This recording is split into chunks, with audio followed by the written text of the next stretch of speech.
All right, guys. Serrano versus Taylor 3 just ended and disappointing to say the least. Out of the three fights, this was easily the worst of the three fights.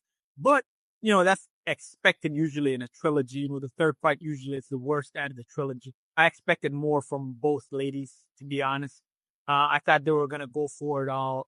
It's not what we got, in my opinion. I thought Serrano won both of the first two fights, and you know, close, very close, but I thought Serrano won both of those fights.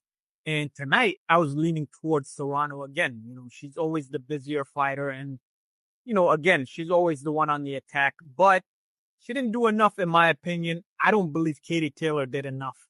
And, it was like one of those toss up, like I like the 95-95 card. But, they gave it to Katie Taylor once again. Again, had not really much to say. A good fight, competitive fight, but both ladies did not have any round where, it was kind of like, oh, that round really stood out, or, any rounds that basically stood out. It was kind of a down the middle type of fight, to be honest. And again, very, very disappointing. I thought, like I said, both of these ladies have now shared the ring 30 rounds. And those first two fights are two of the greatest fights in women's boxing history.